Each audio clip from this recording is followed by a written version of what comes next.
Hal-hal yang saya ceritakan tadi hanya merupakan lipatan sejarah untuk diteladani. Saya tidak ada permusuhan, dendam, kecewa, geram ke, marah ke dengan sesiapa. At least daripada saya tak ada benda-benda tu. Tapi kalau orang masih marah, berdendam, menyampah dengan saya tak boleh nak buat apa-apa.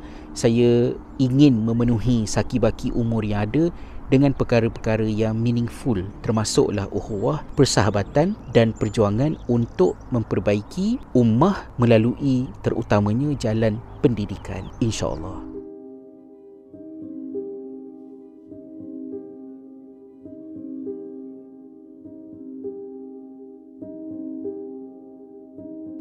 Mengapa saya berhijrah? Masih lagi dibincangkan. Topik yang menolong saya untuk muhasabah kembali pengalaman-pengalaman silam yang mencorakkan diri ini. Kali ini saya nak meneroka sedikit pengalaman ketika belajar di Jordan daripada beberapa dimensi yang kemudiannya mempengaruhi. Ada kalanya kita susah nak melihat dengan jelas satu-satu perkara bila kita berada di dalam ataupun kita terlalu dekat dengan benda tu. Kadang-kadang kita kena jauh sikit, kita kena berada di luar, ataupun kita kena ada cermin baru kita boleh nampak dengan jelas. Itu analogi yang saya gunakan untuk menggambarkan perkembangan pandangan saya terhadap kita orang Malaysia dan juga negara sendiri bila kita berada di luar negara. Saya pilih untuk belajar di Jordan kerana di zaman itu ia sangat berbeza daripada realiti di destinasi yang lebih popular, iaitu di Mesir, kerana di Mesir sudah ada beribu-ribu pelajar Malaysia. Of course, perkara pertama yang kita concern ialah macam mana kalau ramai sangat orang Malaysia tu agak mencabar nak belajar bahasa Arab bila mana ramai orang Malaysia kan. Benda yang sama jugalah berlaku dekat UK, tempat yang ada ramai orang Malaysia ni. Maka di tahun saya sambung belajar di Jordan tu, keseluruhan seluruh negara, jumlah pelajar Malaysia, jika saya tidak silap, tidak lebih daripada sekitar 300 orang sahaja. Dan itu supposedly memberikan lebih banyak peluang untuk kita develop diri kita. Tapi macam biasalah, hidup kita bukan hanya tentang akademik sahaja. Dari sudut itu, saya cubalah ambil peluang sebaik mungkin belajar dekat universiti. Namun pada masa yang sama, kita juga terus aktif dengan pelbagai kegiatan, dan pelibatan saya dengan aktivisme pelajar khususnya yang di dalam lingkungan PAS itu, saya tidak begitu merasanya sebagai hal ehwal politik, tetapi dia lebih kepada yang saya sebutkan dahulu sebagai perjuangan Islam. Jadi bila dia perjuangan Islam, kita memang tak boleh nak pisahkan dia daripada kehidupan. It's not just personal preference ke apa ke, tapi kita fikir itu sebahagian daripada agama kita, tujuan hidup kita. Walau bagaimanapun, pembabitan kami dalam jemaah ni berbeza-beza mengikut individu kerana datang daripada pengalaman yang berbeza-beza. Bukan hanya berdasarkan kepada negeri ataupun dulunya dekat sekolah mana, tetapi individu tu sendiri ada kelainan di antara satu sama lain. Jadi saya hanya cuma boleh kongsikan apa yang saya fikir dari perspektif saya semata-mata lah, dan saya tidak bercakap bagi pihak sesiapa yang lain, termasuklah dengan housemate sendiri pun yang mungkin menempuh pengalaman yang lebih kurang sama tetapi digarap dengan makna dan kesan yang berlainan. Berada di dalam jemaah pada masa tersebut, rasanya kita tidaklah bersifat orang kata main ikut-ikut saja. Keberanian, kalau bolehlah digunakan perkataan itu, untuk kritis dengan perkembangan-perkembangan yang terjadi itu berjalan seperti biasa. Di peringkat awal, macam yang saya ceritakan dalam episod sebelum ini, saya sudah mengalami ujian-ujian yang menguji kefahaman dan kesetiaan saya. Sebabnya saya ada peluang untuk bersama dengan kumpulan yang bersungguh menerima saya dan melayan daripada sahabat-sahabat alami ataupun IRC yang disebutkan hari itu. Tapi saya pilih untuk kekal dengan apa yang saya putuskan sendiri, iaitu bersama dengan PAS. Selepas daripada beberapa minggu berada di Jordan, saya jatuh sakit, masuk hospital, dan ketika itu saya dah mula membuat penilaian. kerana sahabat-sahabat daripada Circle Alami ni tiap-tiap hari datang ziarah dan saya rasa macam ada jadual yang mereka letakkan. Tapi yang kalau daripada jemaah sendiri tu tak ada.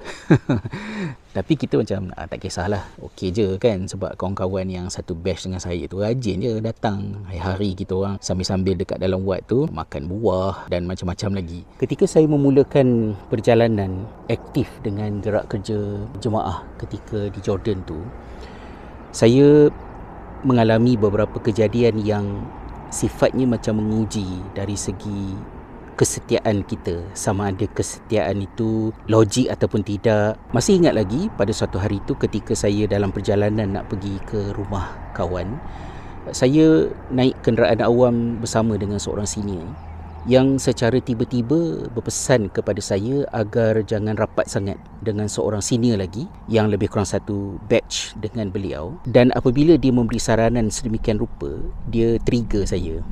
Saya kata, kalau Ustaz ada masalah dengan Fulan bin Fulan, itu antara Ustaz dengan Fulan bin Fulan. Jangan babitkan saya. Saya baru datang dan saya tak ada apa-apa masalah dengan sesiapa pun. Dan bila saya jawab macam tu, dia macam menimbulkan rasa tak selesa kepada senior tadi. Tapi itulah sifatnya. Sama ada itu menjadikan saya seorang yang positif ataupun negatif, disukai ataupun tak disukai, itulah realiti yang berlaku. Pernah dalam satu kejadian ketika kami mengadakan satu program di sebuah kolej swasta dekat Bandar Zarqa di Jordan. Kolej swasta tu adalah kolej swasta yang maklum, ia adalah kolej swasta milik Dr. Ishaq Farhan, aktivis Ikhwanul Muslimin pada ketika itu. Dan saya sebagai moderator program, tiba-tiba ketika saya sedang mempengerusikan program tu, saya menerima message daripada pimpinan yang meminta saya membuat pengumuman agar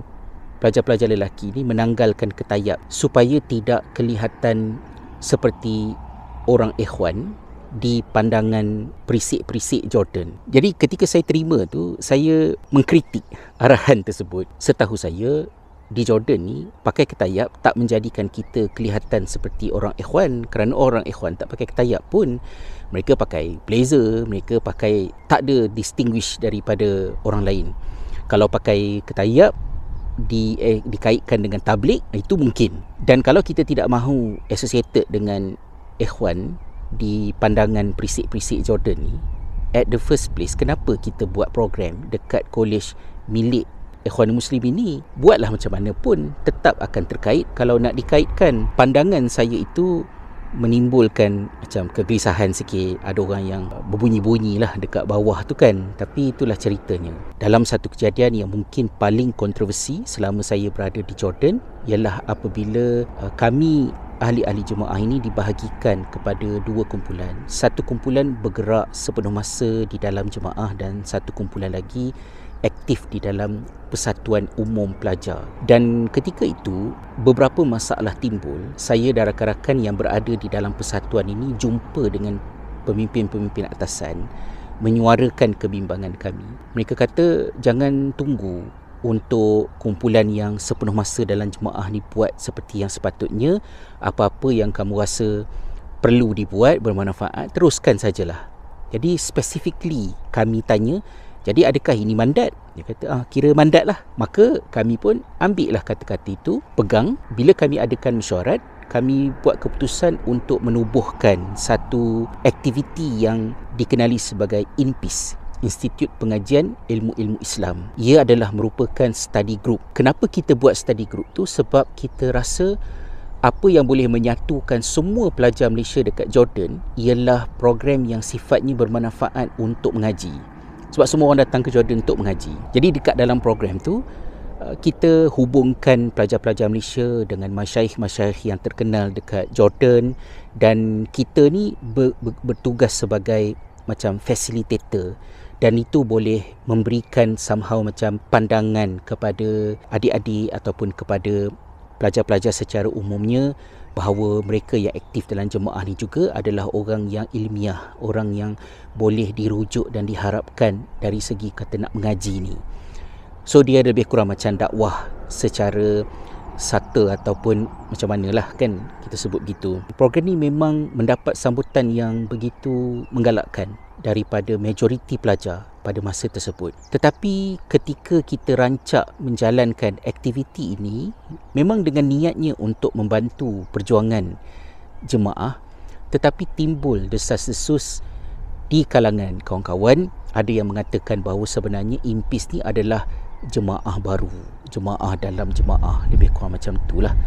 Dan dia mula mendatangkan kontroversi sehingga menyebabkan tanpa usul periksa, pemimpin-pemimpin di atas ini memutuskan agar semua ahli jemaah memilih di antara dua. Kalau bersama dengan IMPIS, tinggalkan jemaah. Kalau pilih jemaah, tinggalkan IMPIS. Saya secara peribadi tak suka dengan sikap yang macam tu. Jadi saya jumpa terus dan saya kata, kenapa nak buat macam ni? Bincanglah dulu dengan mereka yang menggerakkan IMPIS ni, bukannya orang lain, sesama ahli jemaah. Tetapi alasan yang diberikan oleh pimpinan pada masa tersebut ialah kalau kita bincang dengan mereka yang terlibat dengan IMPIS ni, maknanya kita iktiraf IMPIS. Jadi saya fikir, kalau fikir macam tu, dan tak ada penyelesaian lah.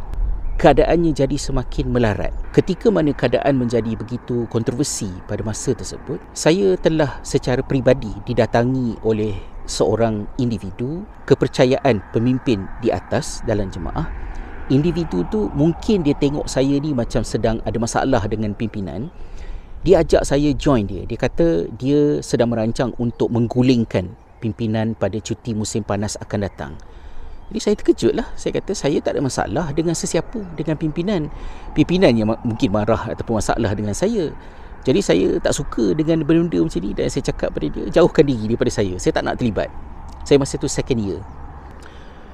Dan kerana memikirkan ancaman perancangan seperti ini, saya proactively pergi jumpa dengan pimpinan atasan dan beritahu, Ustaz, daripada pimpinan-pimpinan duk berperang dengan kami dalam IMPIS ni, saya nak bagi tahu, ada seorang ni, Fulan bin Fulan, datang jumpa dengan saya, ajak saya join dia dengan alasan maknanya dia nak menggulingkan pimpinan dalam sesi musim panas akan datang ni.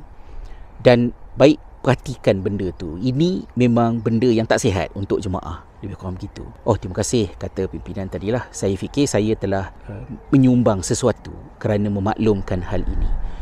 Tiba-tiba ahli-ahli jemaah telah dikumpulkan dan saya tidak dijemput dan saya difahamkan di dalam program tersebut saya telah dikecam bersama dengan seorang lagi senior sebagai konon-kononnya ahli jemaah lain, ahli IRC yang menyelinap masuk ke dalam jemaah dan sengaja menakut-nakutkan ahli daripada dalam. Mesej yang saya kongsikan kepada beliau lebih kurang dalam setahun lalu, saya beritahu ketika saya di Malaysia, saya ada latar belakang sekian-sekian dan saya nak jelaskan kepada Ustaz supaya Ustaz jangan dengar daripada orang lain dan faham dari latar belakang macam mana. Dia telah menyalahgunakan maklumat yang saya berikan itu untuk mengecam saya dengan kecaman yang 100% berunsur fitnah. Bukan berunsur fitnah, 100% fitnah. Dan semenjak kejadian itu, saya telah dipulaukan oleh pelajar-pelajar Malaysia, ahli-ahli jemaah pada masa tersebut kerana arahan yang dikeluarkan oleh pimpinan tadi. Dua orang terbabit, saya dan seorang senior. Senior tu dah final year, dia balik ke Malaysia, selesai masalah. Saya yang masih lama berada di Jordan dan saya dipulaukan. Di kala itu saya perlu memproses fikiran saya, adakah saya patut merajuk dengan jemaah ni kecil hati ke, kecewa ke, walaupun saya tak ada apa-apa kepentingan. Kenapa benda ni berlaku kepada saya? Tapi saya rasionalkan dan saya fikir semua yang terjadi ni adalah perangai orang, bukannya prinsip jemaah tu. Dan perangai orang ni datang dan pergi. Jadi dia tidak menjejaskan pendirian saya yang terus menyokong perjuangan PAS, walaupun di awal perjalanan ketika saya baru berusia 19 tahun, saya telah dipulaukan oleh kawan-kawan sendiri. Bukan satu pengalaman yang mudah untuk kita proses, terutamanya sebab kita duduk di luar negara. Kita dah lah tak ada saudara mara, keluarga, kita ada kawan-kawan saja. Tiba-tiba kawan-kawan macam tu pula. Jadi hanya yang betul-betul rapat saja yang masih berkawan dengan saya dan tidak ada apa-apa bersifat judgemental ke. Jadi circle saya di kalangan pelajar Malaysia tu mengecil. Mula-mula saya terganggu dan saya frust dengan apa yang terjadi, tapi saya fikir balik, malaslah nak buang masa dengan benda-benda macam ni. Secara aktif ataupun sengaja atau tidak sengaja, ia menyebabkan saya kurang terlibat dengan aktiviti pelajar-pelajar Malaysia, sama ada jemaah ataupun di luar jemaah, dan saya lebih banyak menghabiskan masa dengan kawan-kawan bukan Melayu. Nak kata dengan Arab pun tak sangat, tapi lebih kepada dengan kawan-kawan daripada komuniti pelajar Turki khususnya, kemudian daripada Bosnia, daripada Bulgaria, daripada Kyrgyzstan dan Chechnya. Jadi saya memang banyak berkawan dengan mereka selama lebih kurang dalam 2 tahun secara aktif. So itulah waktu keemasan yang membantu saya sebenarnya untuk saya belajar bercakap bahasa Arab dan mempelajari budaya yang pelbagai dan rasa lebih confident untuk berinteraksi dengan masyarakat bukan Melayu. So dia macam jadi blessing in disguise, which is a good thing. Itu adalah kejadian pahit yang terjadi. Saya tidak biarkan begitu saja. Ada masa satu peringkat tu saya telah confront pemimpin atasan yang memfitnah saya tu. Saya kata maklumat yang Ustaz cakap tu adalah maklumat yang Ana sendiri sampaikan kepada Ustaz, tapi Ustaz telah salah gunakan maklumat itu untuk memfitnah Ana. Beliau mengakui kesilapan tersebut dan berjanji untuk membersihkan nama saya sebelum beliau pulang ke tanah air kerana menamatkan pengajian. Tapi benda tu tak ada dibuat lah, dan dia gone macam tu saja. So memang dipulaukan oleh pelajar Malaysia di kalangan ahli jemaah ni melarat selama beberapa tahun jugalah. Di hujung-hujung pengajian, ketika itu timbul masalah baru apabila yuran pelajar-pelajar Malaysia telah dinaikkan berkali-kali ganda, dan itu menyebabkan ramai pelajar berhadapan dengan kesukaran untuk meneruskan pengajian. Begitu juga dengan pelajar daripada negara-negara Asia Tenggara yang lain seperti Filipina, Thailand, Patani kan, daripada Indonesia, dan mereka berharap agar sesuatu dilakukan oleh pelajar Malaysia kerana kita majoriti pada masa itu. Ketika itulah pemimpin jemaah memujuk saya untuk kembali aktif dengan pelajar Malaysia sebab saya antara yang senior yang ada pada masa tersebut untuk buat something. Bukan saya seorang lah, beberapa dengan orang yang lain. Dan antara yang kita usahakan pada masa itu ialah kita cuba untuk kumpul tanda tangan, menghantar memorandum, merayu agar kenaikan yuran itu dibatalkan. Tambahan pula pada ketika itu recession, so duit Malaysia jatuh teruk di tanah air. Itu sekitar tahun 1997-98, lebih kurang macam tu. Tapi atas rasa tanggungjawab, dan bila saya bersama dengan rakan-rakan gerakkan aktiviti mengutip tanda tangan ni, saya berdepan dengan kerenah-kerenah yang menimbulkan kemarahan saya. Apabila kawan-kawan yang tak join mana-mana gerakan dakwah ni senang je nak turunkan tanda tangan, sebab benda tu straightforward. Benda tu adalah kebajikan semua orang. Oh, sign je, tak kisah pun. Tapi yang ahli jemaah ni, ketika itu saya terpaksa berdepan dengan kerenah mereka apabila mereka tanya adakah pimpinan benarkan untuk mereka turunkan tanda tangan. Jadi saya kata, perlu ke kelulusan pimpinan untuk turunkan tanda tangan? Ini bukannya benda yang kabur, maksiat ke ataupun perkara baik. Benda yang kebajikan semua orang. Kita ni bukan hanya ahli jemaah, kita juga ahli masyarakat kita. Kalau balik ke Malaysia, kita duduk di sebuah kampung. Kat kampung tu ada aktiviti nak membina gotong royong, nak membina jambatan. Kena tanya pemimpin jemaah dulu ke boleh ke tak boleh terlibat dalam aktiviti gotong royong tersebut. Saya rasa macam tak logik cara berfikir pada masa tersebut. Tapi macam-macam lah isu yang timbul. Diringkaskan cerita yang panjang ini, kejadian tersebut berakhir dengan beberapa orang ahli jemaah, 3 orang secara spesifiknya, berdepan dengan tindakan daripada pihak berwajib Malaysia, dan saya yang paling lama menerima akibat daripada kejadian tersebut apabila beasiswa saya telah digantung dan saya telah difitnah pada masa tersebut.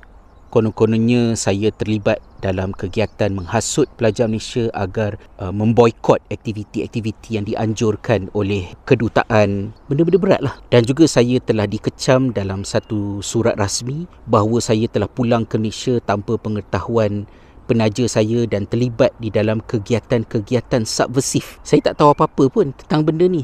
Saya dapat tahu tentang tuduhan tersebut apabila mak dekat Malaysia kontak saya, menangis-nangis. Apa yang dah jadi ni? Apa yang kamu buat dekat Jordan? Jadi saya pening kepala pada masa apa benda yang berlaku ni. Saya terpaksa berkonfrontasi dengan pegawai yang bertugas mewakili kerajaan Malaysia di Jordan ketika itu yang telah memfitnah saya. Berlaku pertengkaran yang teruk pada masa tersebut. Ringkasan ceritanya, penggantungan beasiswa saya kerana siasatan dijalankan oleh pihak penaja itu berlangsung selama hampir setahun, dan sampai kepada satu peringkat saya memang dah tak ada duit dah pada masa tersebut. Nak bayar sewa pun tak mampu, dan saya berpindah duduk dengan kawan-kawan orang Turki yang sudi tumpangkan saya dekat rumah mereka. Mereka ni pelajar-pelajar Turki yang buat PhD dengan Masters. Oleh kerana saya masa tu subjek semua dah habis, tinggal ujian hafalan Quran saja. Jadi mereka cuma minta tolong daripada saya untuk masak. Sekali-sekala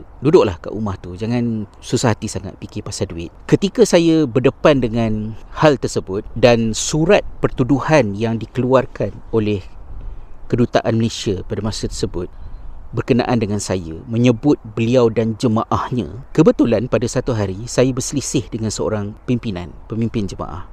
Jadi saya bagi tahu, saya kata, Ustaz, beasiswa saya dah digantung berbulan-bulan dan surat pertuduhan itu menyatakan saya beliau dan jemaahnya. Jadi Ana bukan nak minta duit daripada Ustaz. Ana cuma nak tahu bila ada ahli jemaah yang kena tindakan yang macam ni, apa tindakan jemaah? Apa yang jemaah buat untuk menjaga kebajikan ahli-ahli ni? Dan saya sangat terkejut apabila beliau memberitahu kepada saya. Dia kata, anta jangan libatkan jemaah dalam benda macam ni. Benda ni terjadi kerana anta tak pandai siasah.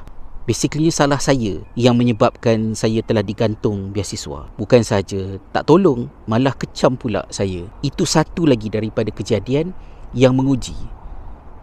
Kalau nak merajuk ni dah terlampau banyak sebab dah untuk merajuk, menyampah nak tinggalkan jemaah ni. Tapi again, pembabitan saya bukan pembabitan atas dasar politik. Saya tak ada apa-apa kepentingan. Saya melihatnya sebagai sebuah perjuangan. Maka saya rasionalkan ia dengan menganggap bahawa ia adalah sekali lagi perangai orang. Dan perangai ni datang dan pergi. Orang ni datang dan pergi. Saya kecewa tapi saya tak adalah melarat-larat sangat. Okay, fine. Saya tinggalkan hal tersebut. Dipendekkan cerita, selepas siasatan dibuat dan macam-macam lagi kejadian berlaku, saya mengambil keputusan kerana tidak lagi mampu untuk berada di Jordan dengan jumlah saki-baki duit yang ada pada masa tersebut. Saya nekat terbang ke London dan kerja basuh pinggan untuk kumpul duit dan nak attend ujian hafalan Quran pada tarikh tertentu yang agak jauh dekat depan tu nanti. Dan bermulalah kehidupan saya di sebelah Eropah. Jadi ketika saya berada di London juga saya aktif dengan kegiatan-kegiatan jemaah, tapi dia sedikit berbeza kerana saya mendapat kepuasan dalam aktiviti-aktiviti yang bergerak di UK dan Ireland pada ketika itu. Sehingga saya berfikir, dan sahabat-sahabat, saya ingatkan sekali lagi, saya cerita ni tidak ada dalam hati rasa berdendam ke, bermusuh ke, dah tak ada dah. Saya dah move on lama dah. Ini cuma sekadar untuk menelusi ibrah. Dan ketika itu saya membuat sedikit perbandingan. Saya cuba faham kenapa pelajar-pelajar yang bukan berlatar belakangkan pendidikan agama lebih sistematik dan buat kerja dengan lebih meaningful di UK dan juga di Ireland berbanding dengan pengalaman yang saya tempuhi ketika dekat Jordan di kalangan ustaz-ustaz, ustazah-ustazah ni. Jadi sentimen macam pesimis dan hilang kepercayaan dengan golongan agamawan ni, dia mula berkembang. Dia jadi macam self-hating ustaz. Tak tahulah nak kata macam mana kan. Dan masa dekat UK tu pun banyak juga kejadian yang dilakukan oleh orang-orang agama ni lah yang menyebabkan perkara tu jadi bertambah-tambah lagi. Apabila orang-orang agama ni sudah tentulah mereka diangkat sebagai pemimpin kan, di kalangan pelajar-pelajar yang walaupun mungkin result SPM mereka jauh lagi dahsyat, tapi mereka hormatkan kepada orang-orang agama ni, especially kalau mereka datang buat masters PhD dekat UK, maka mereka menjadi pemimpin. Tapi bila mereka menjadi pemimpin tu, macam-macam juga kerenah yang berlaku.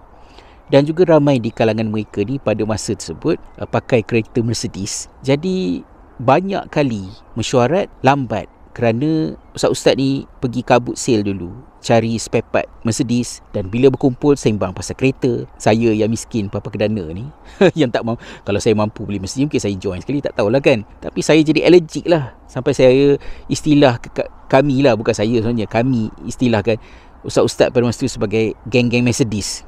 Kan pada ketika tersebut. Itu antara benda yang berlaku di usia 20-an saya. Sedikit pun tidak menyebabkan saya kecewa ataupun nak meninggalkan perjuangan PAS, tapi dia meningkatkan lagi keazaman untuk buat something, apa yang saya termampu. Pada tahun 2004 apabila saya kembali ke tanah air akhirnya, saya nekat untuk terus melakukan kerja yang saya dah lama lakukan, iaitu mengemaskan agenda tarbiyah dalam kaderisasi di peringkat anak-anak muda, khususnya pelajar universiti. Dan saya tak berminat untuk pergi ke bahagian politik ke, nak join politik, nak jadi ketua cawangan ke, ketua bahagian ke, kemudian nak naik atas, nak jadi YB ke apa ke, langsung tak adalah. Saya tak terfikir langsung ada sebarang minat dan keinginan untuk ke situ. Selama beberapa tahun saya memegang beberapa jawatan, tapi kebanyakan jawatan yang saya pegang ketika berada di dalam PAS itu adalah jawatan-jawatan yang sifatnya berkaitan dengan kaderisasi, untuk terus memainkan peranan, bukan seorang-seorang, of course dengan tim, mencorakkan generasi muda di dalam PAS agar masa hadapan PAS itu jadi lebih baik. Kita tidak mahu PAS terus jadi seperti kata orang apa, parti lebay kampung. Kita nak gabung jalinkan dengan harmoni di antara graduan bidang agama dengan graduan daripada seluruh dunia yang kita katakan sebagai golongan profesional ni, agar PAS itu dinamik. Dan saya secara spesifik, walaupun menerima tawaran untuk bekerja sepenuh masa di dalam satu daripada jabatan yang ada di bahagian penerangan PAS Pusat, tapi saya menolak walaupun gajinya lebih sikit daripada tawaran kedua yang saya terima. Tawaran kedua itu ialah saya bekerja di dalam syarikat dan juga aktiviti yang tak ada kena-mengena dengan jemaah. Saya bertugas di dalam Fitrah Perkasa Sdn Bhd sebagai pembantu kepada Ustaz Fahrul Makjoy, penolong pengarah, pada tahun bermula daripada Januari tahun 2005. Pembabitan saya di dalam aktiviti-aktiviti Fitrah Perkasa itu, saya ambil dia sebagai jalan pintas untuk saya cepat memesrakan diri kembali dengan realiti Malaysia selepas 11 tahun berada di luar negara, kerana aktiviti Fitrah Perkasa tu menemukan saya dengan macam-macam jenis orang dewasa, pelajar sekolah, pekerja bawahan, CEO, bos-bos atasan, pelajar-pelajar nakal, pelajar-pelajar cream of the cream negara. Jumpa macam-macam jenis orang, dan dia sangat menolong memperkayakan aktiviti. Bila mana berlaku perubahan dalam politik negara dan ada desakan untuk lebih meramaikan penceramah-penceramah PAS yang boleh berceramah dengan nada baharu, kerana kalau tak silap saya dalam pilihan raya sekitar tahun 2008, kalau saya ingat dengan betul, apabila PAS bekerjasama dengan DAP dan juga Parti Keadilan, mesej yang dibawa pada masa itu negara berkebajikan. Saya masih ingat lagi pada masa tersebut, dalam ceramah-ceramah kempen pilihan raya, ramai penceramah PAS ada masalah untuk mengulas dan menyampaikan makna negara berkebajikan tu. So sekarang ni bila negara berkebajikan, so negara Islam dulu tu mana perginya, kemudian hudud tu mana perginya, macam mana nak ulas benda ni dalam kempen pilihan raya yang masyarakat awam boleh faham. Berlaku masalah, dan jumlah mereka yang boleh berceramah, terutamanya di kawasan Lembah Kelang yang ada demografik yang lebih rencam, berkrisis. Jadi ketika itulah ada desakan untuk saya bersama-sama menjadi aktivis, sedangkan saya ketika itu tidak dikenali dalam masyarakat sebagai orang yang aktif dengan PAS. Jadi saya bertanya kepada pimpinan, wajarkah untuk saya berceramah? Sebab kalau saya berceramah ni, kiranya saya akan dikenali sebagai orang PAS. Jadi kalau nak terima jemputan untuk ke kampus ke televisyen ke apa tu, mungkin akan terjejas disebabkan oleh benda. Dan kata, tak kisahlah, tak apa, sebab optimis kemenangan akan datang. Jadi saya pun turun berceramah buat pertama kalinya. Antaranya ialah saya berkempen untuk YB Syahri Sungit, Abu Ruah, ya, pada masa tersebut. Dan saya berceramah tu, pada malam itu saya ingat lagi, esoknya adalah peperiksaan akhir semester Ancient Indian Civilization.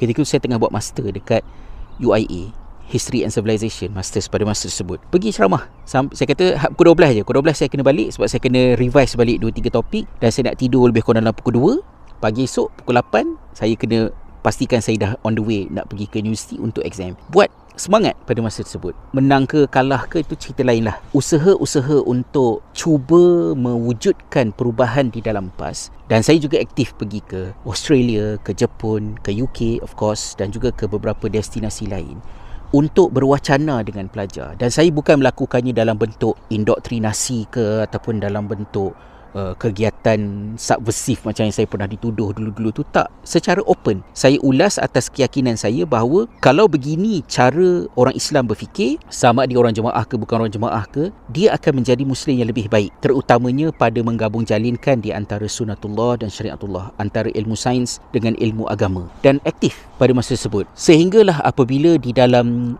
Dewan Ulama PAS Pusat pada masa itu ada bermulanya gerakan, saya tak ingat exactly dia punya istilah, tapi lebih kurangnya macam ulama pelapis, dan saya happy dengan perkembangan tersebut kerana saya boleh membayangkan insya-Allah perubahan yang berlaku di tanah air ini jadi lebih baik.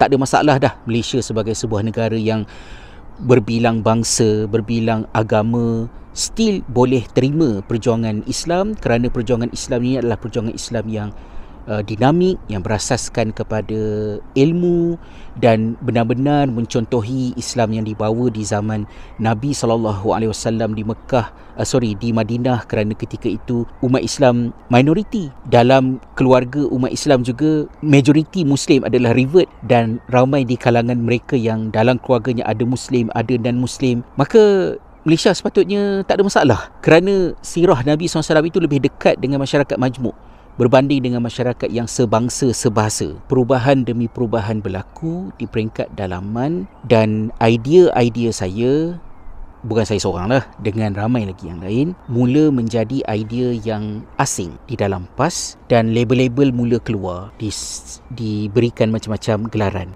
liberal, Anwaris pada masa tersebut, apa lagi, macam-macam lagi lah kan. Dan saya mula disekat apabila kampus-kampus bukannya dihalang daripada menjemput saya sebab saya aktif PAS, maka pihak HEP ke tak benarkan, bukan, tapi dalam PAS sendiri yang tidak meluluskan untuk aktivis jemaah di kampus menjemput saya kerana fikrah saya yang dianggap bermasalah. Dan ketika itu saya sudah mula berfikir, aku ni join perjuangan PAS sebab aku nak memperjuangkan Islam, tapi dengan berada dalam PAS ini jadi tersekat pula dakwah. Macam-macam masalah timbul dengan perubahan-perubahan yang berlaku, terutamanya muktamar PAS pada tahun 2014-2015 apabila berlaku pergaduhan sesama di peringkat dalaman yang saya rasa sangat memalukan, dan PAS sibuk dengan hal-hal ehwal dalaman sesama ahli parti berbanding dengan menangani masalah masyarakat yang berdepan dengan macam-macam krisis kehidupan. Ketika itulah saya rasa PAS yang saya kenal, PAS yang menyebabkan saya pilih untuk bersama dalam perjuangan PAS itu, dia dah jadi berbeza, dan saya telah mengambil keputusan nekat untuk meninggalkan PAS pada tahun 2015. Mungkin itu adalah kemuncaknya yang paling kuat dari segi yang menyebabkan saya jadi tawar hati. Sebab kalau saya dah tak bersama dengan perjuangan PAS, kalau usaha untuk menegakkan nilai-nilai Islam, negara Islam ke, negara berkebajikan ke, bohlah apa istilah sekalipun, kalau benda-benda tu sudah tidak lagi menjadi keutamaan, sejujurnya saya dah tak tahu apa lagi yang nak diperjuangkan. Saya tak kenal benda lain kecuali itu sajalah. Daripada sekolah lagi, saya memilih untuk kekal berada di bidang agama. Saya tolak offer pergi sambung belajar ke US. Saya nak pergi ke Jordan sebab saya nak belajar agama, saya nak belajar bahasa Arab. Berkali-kali dikecewakan, dikhianati.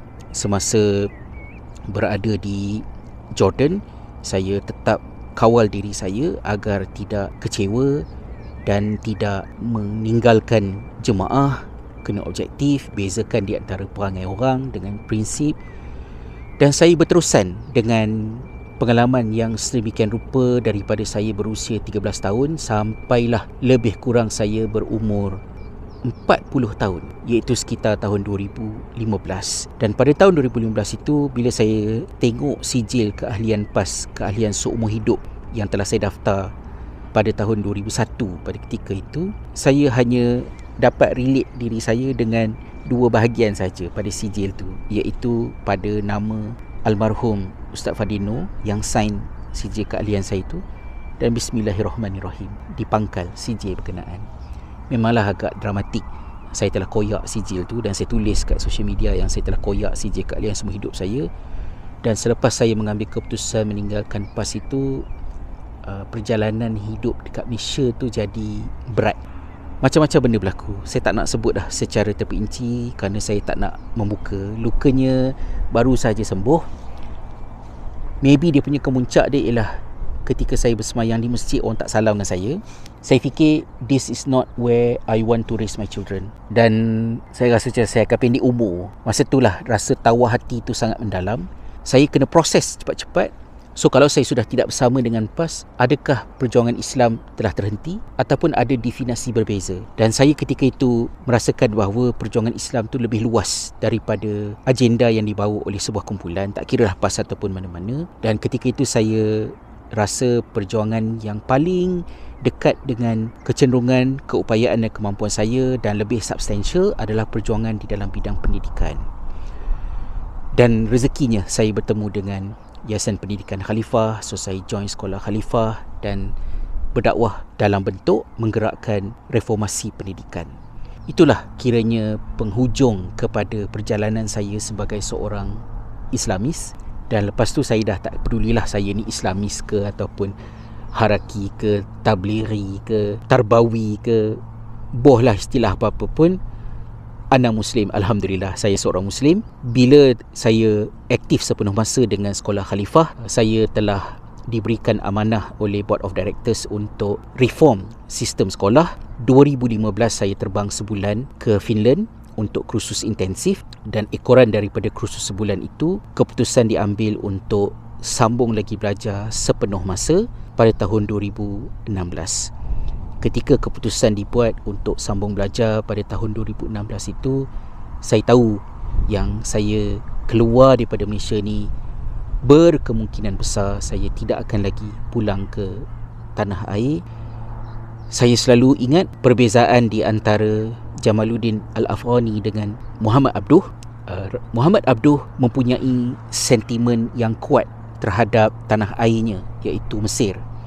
Berbeza dengan Jamaluddin Al-Afghani yang banyak bermusafir ke sana sini, menyebabkan sentimen attachment dia kepada satu-satu negeri atau negara, satu wilayah itu tidak seperti Muhammad Abduh. Dan saya rasa saya banyak ada ciri macam jiwa Jamaluddin Al-Afghani disebabkan oleh lama berada di luar negara dan keselesaan dengan orang Malaysia tu cepat awal sangat terjejas dengan pengalaman ketika belajar di Jordan, menyumbang kepada keputusan saya untuk menjauhkan diri. Sedar ataupun tidak sedar, selain daripada kerana Finland itu mempunyai sistem pendidikan yang unik untuk saya kaji, saya happy sebab Finland, especially Oulu yang saya pilih 700 km di utara Helsinki tu, tak ada orang Malaysia. Jadi untuk beberapa tahun yang pertama tu memang saya rasa lega sangat, keluar daripada kecamuk hidup pemikiran, meluangkan masa untuk menentukan perjalanan seterusnya pada usia yang berbaki dengan berada di satu tempat yang sangat-sangat jauh dan terasing. Kalau boleh nak pergi Longyearbyen ke atas tu, di kutub utara yang betul-betul kutub utara tu kan. Tapi kalau bujang mungkin saya pergilah, tapi sebab saya dah berkeluarga, Oulu itulah paling jauh yang saya boleh pergi untuk sejauh mungkin. 4 tahun berada di Finland.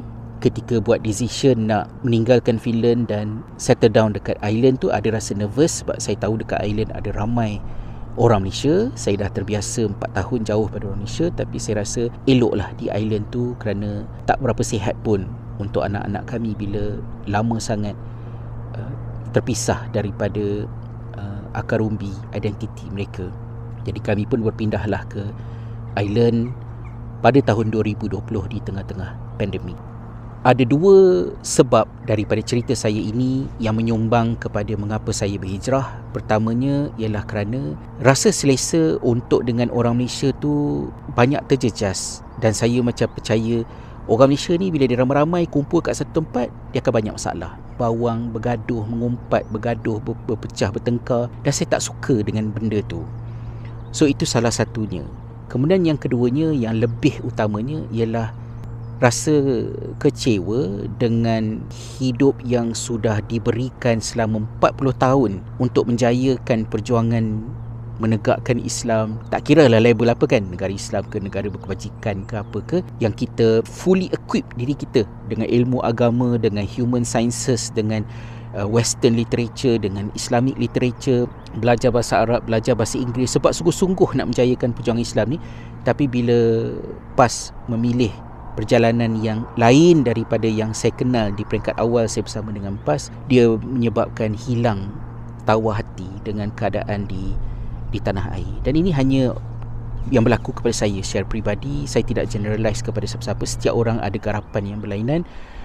Dan insyaAllah, mudah-mudahan walaupun saya tidak lagi berada di tanah air, saya tetap seorang Muslim walaupun di island ini, langit ke atas tu, ya, di mana bumi dipijak adalah bumi Allah, dan di situlah langit Allah meneduh saya, dan di situ jugalah Islam saya junjung. Semoga Allah lindungi saya, dan semoga hal-hal yang saya ceritakan tadi hanya merupakan lipatan sejarah untuk diteladani. Saya tidak ada permusuhan, dendam, kecewa, geram ke, marah ke dengan sesiapa. At least daripada saya tak ada benda-benda tu. Tapi kalau orang masih marah, berdendam, menyampah dengan saya, saya tak boleh nak buat apa-apa. Saya ingin memenuhi saki-baki umur yang ada dengan perkara-perkara yang meaningful, termasuklah ukhuwah, persahabatan dan perjuangan untuk memperbaiki ummah melalui terutamanya jalan pendidikan, insya-Allah. Wallahu a'lam.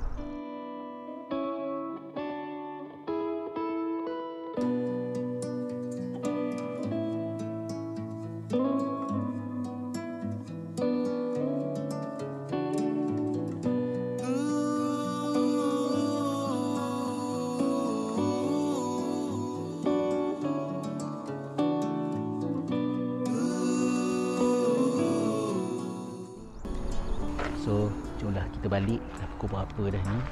Daripada panas, sekarang ni dah sejuk. So, gitulah. So, ada lagi kah? Adakah ini episod takhir mengapa saya berhijrah? Mungkin. Tapi kalau sekiranya dia bukan episod yang terakhir, kerana ada lagi something yang difikirkan, mungkin adalah episod tambahan ke kan? Rasanya habis dah. Terima kasih kepada sahabat-sahabat yang setia mengikuti celoteh saya di dalam siri mengapa saya berhijrah. Bila kita hijrah ni, kita kena banyak berdikari, dan pembawaan agama kita juga kita kena upgrade. Kalau kita berpegang dengan Islam dalam pegangan yang menyukarkan kita untuk menginteraksikan Islam dengan persekitaran yang sangat berbeza daripada realiti semasa kita berada di tanah air masing-masing, memang agak susah lah, insya-Allah. Wallahu a'lam.